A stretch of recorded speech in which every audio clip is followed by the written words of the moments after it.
Ya, pemirsa kita sangat tahu bahwa Jakarta punya banyak sekali cerita, baik itu dari sisi sejarah, budaya, kesenian, maupun dari kultur masyarakatnya sendiri. Dan tentu saja di pelaksanaan Pilkada DKI Jakarta yang berlangsung hanya 5 tahun sekali ini, tentu mendapatkan antusias yang luar biasa dari masyarakat ibu kota Jakarta. Mungkin masyarakat kita juga ingin memiliki seorang pemimpin yang baru atau justru merasa sudah cocok dengan pemimpin yang sudah ada sebelumnya. Semuanya akan ditentukan pada hari ini dalam Pilkada Serentak DKI Jakarta di tahun 2017. Tentu saja pemirsa tidak asyik kalau kita juga tidak membahasnya secara langsung begitu ya. Selain nanti pada pukul 13 kami akan hadirkan penghitungan cepat versi quick count begitu dengan iNews Research dan juga dari Polmark. Tapi tentu saja sesuai dengan aturan adalah pukul 13 waktu Indonesia Barat. Dan di hadapan Anda pemirsa untuk saat ini kami akan undang begitu dua orang pakar yang sangat ahli dalam untuk membicarakan ibu kota Jakarta dan juga ada 3 pendukung atau 3 juru bicara dari masing-masing pasangan calon yang juga sudah hadir pada siang hari ini. Kami akan hadirkan ke hadapan Anda, saya panggilkan terlebih dahulu yang seseorang yang sangat pakar sekali dalam komunikasi politik, ada Mas Heri Budianto. Selamat siang Mas Heri, silakan Siang. bergabung bersama kami. Ya, Anda boleh pilih 1, 2, 3, 4. Karena pilih paslonnya saja. cuma 3 kalau di Oh, tiga Jakarta, ya kan? 1, 2, 3, 4, silahkan. Kemudian ada seorang budayawan Betawi yang juga sangat concern terhadap masyarakat di DKI Jakarta dan juga bersuara banyak. Seperti apa sih sebenarnya masyarakat Jakarta menginginkan pemimpinnya? Ada Bang Jaja Rizal. Selamat siang Bang Jaja Rizal. Terima kasih sudah hadir. Sudah ikutan nyoblos? Sudah. Oh sudah, sudah menggunakan hak suaranya. Mas Heri? Enggak ya? Saya KTP-nya nggak bukan masuk. Jakarta? Bukan. Oh nggak Negara masuk KTP tetangga. Jakarta ternyata. Oke. Saya tinggal di tetangga, Hah? tapi KTP ini Oke, tapi tetap nyoblos dong. tetap nyoblos. Tetap nyoblos. Mas JJ dengan tidak mengurangi rasa hormat, boleh berpindah ke Oh sebelah iya. sana, katanya tidak boleh dekatan sama saya katanya. Baik, kalau begitu tadi saya sudah menyampaikan kepada Anda bahwa memang ada dari juru bicara dari masing-masing pasangan calon. Boleh kami perkenalkan ke hadapan Anda begitu ya. Kita mulai dari pasangan nomor urut 1 begitu. Dari juru bicara paslon 1 ada Mbak Lena Maria Mukti. Selamat siang. Terima kasih sudah hadir pada siang hari ini. Boleh kita kasih tepuk tangan dong. Ini yang memberikan support luar biasa loh tentu saja untuk Mas Agus Harimurti Yudhoyono begitu ya. Dan juga Mpok Silvi untuk hari ini. Dan kemudian untuk juru bicara dari pasangan nomor 2 yaitu ada Latifah Ansyori. Selamat siang. Selamat siang, Terima kasih sudah hadir pada siang hari ini. Nanti kita akan lihat secara bersama-sama seperti apa keunggulan dari masing-masing pasangan calon begitu ya, berdasarkan hasil quick count tentu saja. Dan untuk juru bicara dari pasangan nomor urut 3 atau paslon 3 ada Rahel Mariam. Mbak Rahel selamat siang. Selamat siang, assalamualaikum. Terima kasih sudah hadir juga pada siang hari ini. Ini bukan disengaja begitu ya, kebetulan yang confirm 3-tiganya adalah perempuan. Ini perempuan-perempuan yang memberikan dukungan luar biasa kepada masing-masing pasangan calonnya begitu ya. Saya ke Mas Heri terlebih dahulu, kita akan bicara banyak soal Pilkada DKI Jakarta. Tadi saya sempat menyampaikan, Pilkada kali ini rasanya pilpres Mas. Benar gak sih Mas? Nampaknya seperti Nampaknya itu. seperti itu ya. Seperti itu. Bahkan sampai malam tadi pun walaupun masa kampanye tenang begitu ya, Masih masa ada. tenang masih ada juga sebenarnya. Ya kegelisahan dan juga suara-suara sumbang yang berada di luar sana. Persis ya, jadi rentetan peristiwa politik di Pilkada DKI 2017 ini tidak bisa lepas dari figur ketokohan secara nasional. Di Ya. situ ada figur nomor 1 di Pak SBY ya, karena selain beliau ketua umum, putra beliau juga ikut di dalam kontestasi itu, lalu kemudian ada Bu Mega, Ya. lalu kemudian ada Pak Prabowo. Nah, ada hal yang menarik menurut saya, kenapa ini bisa terjadi. Ini tentu sebuah peristiwa politik 2 tahun yang lalu, ketika peristiwa 2014, di mana calon presiden itu yang kemudian menjadi presiden yang menang dalam pertarungan pilpres adalah gubernur DKI. Ya. Sehingga itu menjadi magnet bagi partai-partai politik. Di gubernur DKI itu bisa jadi lompatan politik untuk jadi presiden loh. Sehingga Jadi kalau mau jadi presiden harus jadi gubernur DKI Jakarta dulu gitu. faktanya seperti Kira-kira itu. begitu Walaupun ya. cerita politik masa depan akan berbeda. Tapi paling tidak hitungan partai politik karena memang di DKI itu sangat seksi. Selain ibu kota juga magnet politik nasional itu kan ada di Jakarta. Ya, selain juga didukung oleh infrastruktur yang memadai terutama media saya kira. Ya. Media-media mainstream sehingga selain Pilkada DKI 2017 ini rasa pilpres, juga 100 pilkada yang lain itu nyaris tidak terdengar suaranya secara nasional. Artinya 101, satu DKI yang menggema secara nasional, yang 100 tuh nggak kedengeran gitu. Oke, jadi mungkin daerah lainnya benar-benar pilkada, di Jakarta ini pilpres sebenarnya. Nampaknya seperti itu ya. Baik. Nah, kalau dilihat dari 3 figur atau 3 tokoh sentral begitu ya, yang memang sangat mendukung sekali dari masing-masing pasangan calon. Apakah itu juga sangat berpengaruh terhadap suara dari masing-masing pasangan calon Sampai ini hari sendiri? ini magnet terbesar dari politik ya, dari sistem elektoral apapun itu masih figur ya, Masih figur figur. ketokohan. Kita lihatlah secara nasional misalnya partai-partai politik kita dibangun berdasarkan figur. Ya. Hanya beberapa partai saja yang berbasis pada kader. Artinya apa? Figuritas itu menjadi kunci dari sebuah kontestasi politik. Ya. Ini adalah fakta politik. Lalu kemudian di pilkada, sepanjang pilkada ini ada figur ketokohan yang mencalonkan diri menjadi gubernur, wali kota, bupati, itu sangat berpengaruh. Artinya apa? Figuritas itu memang menjadi poin penting. Walaupun nanti akan ada banyak faktor-faktor lain yang mempengaruhi begitu selain figur. Nah, yang menarik di DKI selain ketiga pasangan calon yang tim suksesnya ada di sini, Ya. juga figur nasional tadi. Jadi berbaur menjadi satu. Sehingga juga saya melihat ya secara umum figur nasional tadi pertarungan 3 tokoh besar tadi plus misalnya dengan pasangan calon ini ada pasangan nomor urut 1 sampai nomor 3, Ya. ini juga pembuktian sebenarnya. Ya kita perlu lihat apakah ketiga pasangan calon ini yang mampu menyedot perhatian atau justru tokoh-tokoh besar ini. Oke, tapi faktanya dengan kemunculan dari 3 tokoh-tokoh besar ini sendiri juga memberikan suara yang hampir seimbang sebenarnya dari ketiga pasangan calon. Benar ya, Mas? Paling tidak kita lihat sampai hari ini ketika misalnya satu tokoh turun, Pak Prabowo turun, Ya. Pak SBY turun, Bu Ya. Mega turun. Semua memberikan kontribusi. Nah ini pembuktian. Hari ini nanti jam 1 kita lihat Ya. Quick-Count seperti apa, magnet mana nih sebenarnya yang berpengaruh signifikan. Walaupun hasil hitungannya itu tidak sepenuhnya ditentukan oleh figur ketiga tokoh nasional itu. Oke, mungkin bisa menjadi garis bawah begitu ya. Ketiga tokoh tersebut juga tidak serta-merta akan menentukan suara terbanyak begitu sebenarnya. Persis, karena memang ada juga kerja partai, Ya. ada kerja relawan, tim sukses. Walaupun saya terus terang mengatakan beberapa pasangan itu tidak memanfaatkan semaksimal mungkin. Itu kerja-kerja mesin partai. Kita Ya. bisa lihat. Saya mencatat misalnya yang terlihat itu hanya beberapa misalnya dari teman-teman PKS. Karena Oke. memang PKS dari dulu modelnya kan dari door to door gitu ya. Ya. Yang lain nyaris tidak ada, hanya mengandalkan figur saja. Ketua umum partai, yang lain yang koalisi misalnya P3 misalnya Mas Romi hadir. Misalnya di kampanye pasangan nomor urut 1 hadir gitu. Lagi-lagi itu kan jualannya adalah figur. Ya. Makanya yang tidak terlihat adalah bagaimana kemudian kita bicara mesin partai ya, kita tidak bicara tim ses. Karena Ya, tim ya. ses itu campur lagi, ada relawan dan macam-macam, ada sayap ini, ada sayap ini. Nah sehingga ini juga menjadi salah satu faktor mestinya kalau ini bisa dimaksimalkan secara penuh gitu. Oke, baik. Bang JJ ini juga salah satu orang yang memang sangat concern dengan DKI Jakarta begitu ya. Tidak hanya sebagai seorang budayawan yang concern terhadap budayanya, tapi Anda juga melihat bahwa tadi dikatakan bahwa ini sebenarnya unsur politiknya cukup kental begitu untuk pemilihan gubernur DKI Jakarta ini. Pandangan Anda, Bang JJ? Ya pasti politis lah kan kita pilih gubernur. Itu Oh, kan iya, jabatan iya, iya. politik. Oke, pasti politis ya? Iya, yang lebih politis lagi kan dalam sejarah tuh orang suka sebut gubernur DKI itu sebenarnya orang nomor 3 di Republik ini. Setelah presiden, wakil presiden, kemudian maka gubernur DKI. Gubernur DKI Jakarta. Dia powerful sekali karena statusnya yang khusus. Dia adalah seorang pimpinan daerah yang sekaligus adalah juga ibu kota. Dan Ya. dalam sistem kita yang lama sampai terbelenggu dalam sentralisme begitu ya dengan gaya lampu petromak. Itu kan lampu petromaknya Jakarta. Di luar Jakarta nggak kebagian sinar kadang-kadang Iya, iya. begitu gelap, samar-samar begitu. Jadi yang cemerlang itu sepertinya hanya Jakarta. Karena itu tadi kan ada omongan dari 101 pilkada berasanya kok Jakarta doang gitu.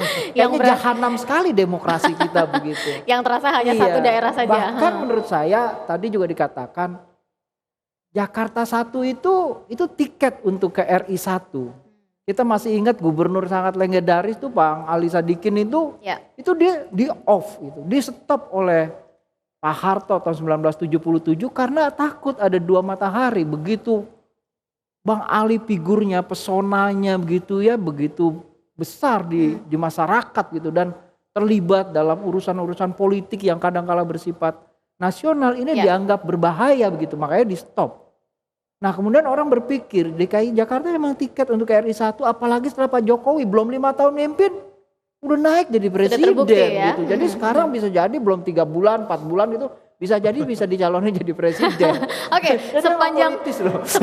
sepanjang sejarah yang Anda ketahui, apakah memang benar ini adalah pilkada DKI Jakarta yang terunik dan terberat sebenarnya untuk DKI Jakarta? Saya pikir sih kalau unik sulit ya tiap periode, kayak periode pertama begitu ya pilkada langsung itu kan yang menarik adalah ada mimpi historis orang Betawi. Dalam periode yang panjang orang Betawi itu tidak pernah bisa menjadi tuan di kampungnya sendiri. Ya. Karena gubernur keluar dari keteknya Pak Harto dan Ibu Tin kan, waktu itu istilahnya seperti itu. Oke. So, jadi begitu ada pilkada langsung, itu orang Betawi itu mata Senang. pakai kacamata kuda, pokoknya harus orang Betawi dan suaranya bulat dan Bang Pokok menang lah. Dan itu menurut saya peristiwa unik di mana mimpi historis orang Betawi itu jadi kenyataan, bahwa mimpi historis itu menemukan figurnya dan apakah terbukti figur itu membela kebudayaan Betawi, memperbaiki harkat kehidupan dan budaya orang Betawi belum tentu, tapi yang penting uniknya menurut saya adalah ada suara bulat orang Betawi bahwa mimpi mereka jadi kenyataan, bahwa mereka masih mimpi yang lain-lain soal kesejahteraan,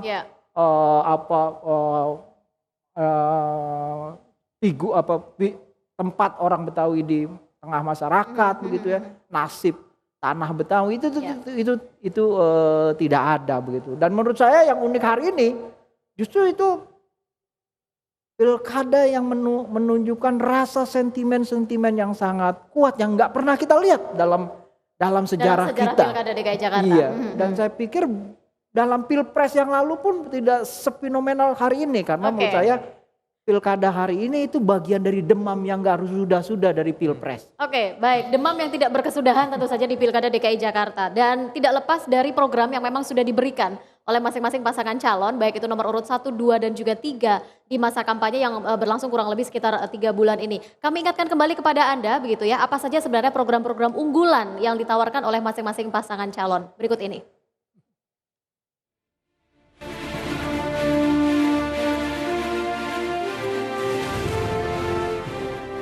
Kontestan pemilihan Gubernur DKI Jakarta 2017 akan diramaikan oleh 3 pasangan calon gubernur dan wakil gubernur, di antaranya pasangan Ahok Jarot, Anies Sandi, dan Agus Silviana.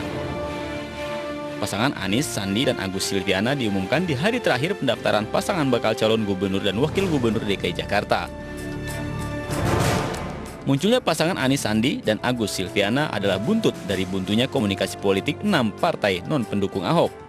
Dengan munculnya 2 pasangan pesaing Ahok, peta politik pemilihan gubernur DKI Jakarta pun terbelah menjadi 3 kubu. Kubu pertama yaitu pasangan incumbent Basuki Cahayapurnama dan Jarod Saiful Hidayat. Keduanya didukung oleh PDI Perjuangan, Golkar, Hanura, dan Nasional Demokrat.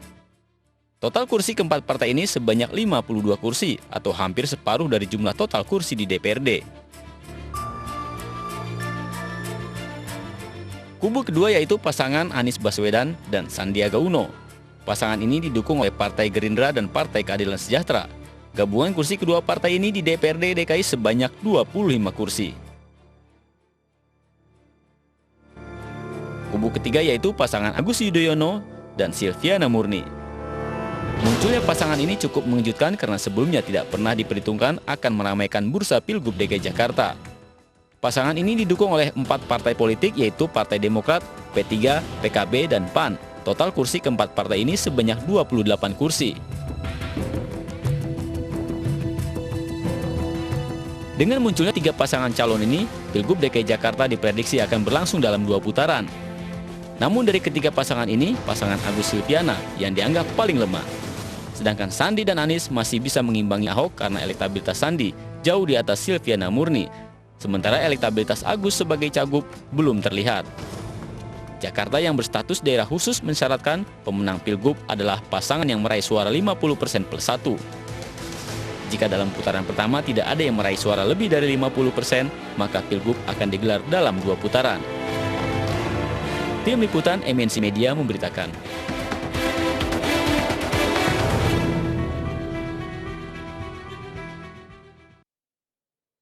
Ya, semoga semakin memantapkan Anda untuk menentukan atau memberikan suara kepada masing-masing pasangan calon begitu ya, baik itu paslon 1, 2 maupun 3. Beberapa menit lagi pemirsa TPS akan segera ditutup, artinya hak suara Anda akan segera ditutup begitu ya, akan segera dihentikan sesuai dengan aturan yang ditetapkan oleh KPU DKI Jakarta. Dan kita akan lihat pemirsa di TPS di Rusun Jatinegara Jakarta Timur, di sana sudah ada rekan Irfan Tanjung. Kita akan melihat seperti apa suasana di sana, apakah memang masih penuh dengan warga yang ingin memberikan hak suaranya dan punya mimpi terhadap pemimpin di DKI Jakarta dalam 5 tahun mendatang. Irfan Tanjung.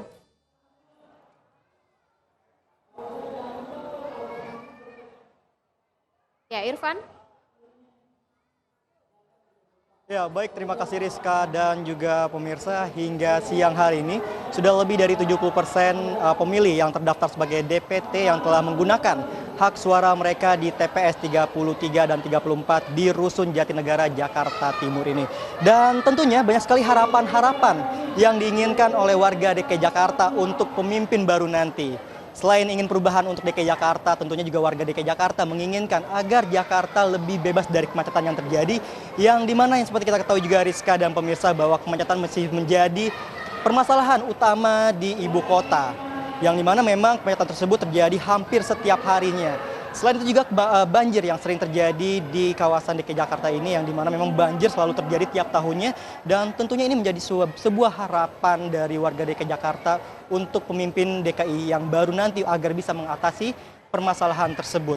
Dan tentunya juga angka pengangguran yang memang saat ini dinilai masih sangat banyak sekali, dan ini masih menjadi juga momok yang menakutkan bagi warga DKI Jakarta. Dan tentunya juga Rizka dan pemirsa, banyak sekali harapan yang diinginkan oleh warga DKI Jakarta untuk pemimpin DKI Jakarta, yakni Gubernur DKI Jakarta maupun Wakil Gubernur DKI Jakarta yang akan memimpin DKI Jakarta dalam jangka waktu 5 tahun ke depan. Dan terkait bagaimana proses pemilihan di Rusun Jakarta Timur ini, lebih tepatnya di Rusun Jatinegara Jakarta Timur ini, memang untuk saat ini ada 2 TPS sekaligus yang diselenggarakan, yakni TPS 33 dan 34, yang dimana untuk TPS 33 terdiri dari 742 DPT, yakni dari RT 1, RT 2, 3, dan 4. Kemudian untuk TPS 34 terdiri dari 734 daftar pemilih tetap yang terbagi dari 4 RT juga Rizka, yakni RT 5, 6, 7, dan 8. Ya, dan memang untuk pemilihan yang dilakukan di Rusun Jatinegara ini dimulai sejak pukul 7 pagi tadi, yang dimana juga antusias dari warga Rusun Jatinegara ini sangat antusias sekali. Bahkan kami sempat melihat sebelum TPS dibuka, banyak sekali warga yang sudah mengantri ingin melakukan hak suara mereka terkait dengan pemilihan kepala daerah khususnya di DKI Jakarta untuk periode 2017 ini. Ya, dan terkait dengan proses dari pemilihan untuk di TPS 34 ini terdiri dari 3 saksi Rizka, dan kemudian juga 7 KPPS atau kelompok penyelenggara pemungutan suara. Kemudian untuk di TPS 34 terdiri dari 3 saksi dan 6 KPPS. Dan memang sesuai dengan perkiraan bahwa untuk pemungutan suara di Rusun Jatinegara Jakarta Timur ini akan selesai kurang lebih pada pukul 1 siang, dan nantinya akan dilanjutkan dengan penghitungan suara. Jadi bagi siapapun yang akan memimpin DKI Jakarta, tentunya harapan warga DKI Jakarta agar bisa terrealisasikan dengan baik. Demikian Rizka, kembali ke Anda. Ya, baik, Irfan Tanjung pemirsa melaporkan langsung dari Rusun Jatinegara Jakarta Timur. Terima kasih Irfan, kita akan lihat nanti informasi terbaru dari Anda terkait dengan penghitungan begitu ya yang sudah mulai dilakukan ketika TPS nanti ditutup pada pukul 13 waktu Indonesia Barat. Dan kita lanjutkan kembali pemirsa bahwa tadi di awal sudah saya sampaikan bahwa pasangan nomor urut 1 begitu ya, Agus Harimurti Yudhoyono juga sudah memberikan hak suaranya. Begitu juga dengan pasangan nomor urut 2 dan juga pasangan nomor urut 3. Dan kami hadirkan ke hadapan Anda, ini adalah masing-masing pasangan calon dan juga beberapa tokoh yang juga sudah memberikan hak suaranya. Kita lihat dari pasangan nomor urut 1 Agus Harimurti Yudhoyono yang juga sudah hadir begitu di TPS 54, maksud kami di TPS 6 di kawasan Jakarta Selatan. Agus Harimurti Yudhoyono didampingi oleh istri Anissa Pohan memberikan hak suaranya dalam Pilkada DKI Jakarta tahun 2017 untuk kali ini. Dan selain itu juga tampak putri dari Agus Harimurti Yudhoyono yang juga ikut hadir di TPS 6 untuk menyaksikan kedua orang tuanya memberikan hak suaranya di hari ini 15 Februari 2017. Dan selanjutnya pemirsa, tidak hanya dari pasangan nomor urut 1, ini adalah calon wakil gubernur dari pasangan nomor urut 2, yaitu adalah Jarod Saiful Hidayat yang juga memberikan hak suaranya di TPS 8 di kawasan Kuningan Timur, Jakarta Selatan. Kita lihat Jarod hadir beserta istri memberikan hak suaranya pada pilkada serentak atau pilkada DKI Jakarta di tahun 2017. Senyum yang sumringah diberikan dari Jarod Saiful Hidayat begitu ya, membuktikan bahwa dirinya juga berhak untuk memberikan suara di Pilkada DKI Jakarta. Dan selanjutnya pemirsa, yang tidak kalah penting adalah Wakil Presiden Yusuf Kala yang juga memberikan hak suaranya di TPS kawasan Dharma Wangsa Jakarta Selatan. Kita lihat JK bersama istri dan juga keluarga memberikan hak suaranya di TPS Dharma Wangsa, Jakarta Selatan. Kita sudah lihat pemirsa beberapa tokoh dan juga 3 pasangan calon sudah memberikan hak suaranya hari ini. Kalau saya lihat di hitungan jam saya masih tinggal beberapa menit lagi kesempatan untuk Anda bisa memberikan kesempatan begitu ya, memberikan suara Anda kepada 3 pasangan calon yang ada di DKI Jakarta. Mungkin saya ingin berbincang sedikit begitu ya dengan dari juru bicara masing-masing pasangan calon yang masih cukup hangat begitu malam tadi adalah adanya informasi serangan begitu kepada pasangan nomor urut 1 begitu ya. Saya coba ke Mbak Lena terlebih dahulu, melihat malam tadi masih begitu riuh dan juga ramai kaitannya membicarakan pasangan nomor urut 1 begitu ya, gempuran yang dihadapi pasangan nomor urut 1. Apakah memang sangat berpengaruh terhadap elektabilitas ataupun mungkin juga keunggulan dari pasangan nomor urut 1, Mbak Lena? Bismillahirrahmanirrahim. Terima kasih Mbak Rizka. Soal pertanyaan berpengaruh atau tidak, nanti kita lihat pada pukul 13. Oke, kita lihat nanti ya. Kita lihat nanti, insya Allah hasilnya tetap seperti yang sudah kita usahakan. Kami sudah berikhtiar, tinggal nanti Allah berkehendak siapa yang akan memimpin DKI Jakarta. Dan soal kecurangan-kecurangan ini memang sudah jauh-jauh hari sudah kita antisipasi ya. Banyak sekali misalnya soal KTP, soal jari palsu dan macam-macam yang beredar di masyarakat. Juga termasuk serangan melalui viral, melalui media sosial yang itu menjadi bagian dari black campaign terhadap pasangan nomor urut 1. Tetapi kami tidak goyah, kami tetap berikhtiar dan kami menjawab black campaign itu dengan apa yang menjadi hak konstitusional kami. Dan semalam itu adalah apa yang sudah disampaikan oleh Pak Susilo Bambang Yudhoyono itu perlu diketahui oleh masyarakat. Dan karena apa yang dilakukan oleh mereka yang melakukan serangan atau black campaign itu sesungguhnya kan serangan yang terselubung. Jadi iya, karena ini kan sudah masa tenang. Seharusnya pada masa tenang semua pihak harus menahan diri melontarkan fakta atau berita-berita yang itu akan menggiring opini publik sehingga nomor 1 dalam hal ini dirugikan. Tetapi sayangnya mereka yang sebenarnya nama-nama besar yang mestinya memberikan contoh tauladan kepada masyarakat, rupanya apakah entah disengaja atau tidak, ya kami berharap bahwa itu bukan tujuan untuk menjatuhkan pasangan nomor urut 1, tetapi yang dilakukan itu menurut saya itu sudah mencederai proses demokrasi dan proses pilkada di DKI. Oke, baik. Saya akan coba ke pasangan nomor urut 2 begitu ya, yang tidak kalah kencangnya begitu ya, gempuran dan juga hantaman, apalagi ada kasus hukum yang memang sekarang sedang berjalan begitu. Apakah memang itu juga memberikan pengaruh yang luar biasa terhadap kondisi Pak Ahok dan juga Pak Jarod dalam mengumpulkan suara. Tapi jawabannya boleh nanti ya Mbak ya, kita harus break terlebih dahulu. Kita akan saksikan kembali pemirsa jawabannya di Memilih Jawara Jakarta sesaat lagi.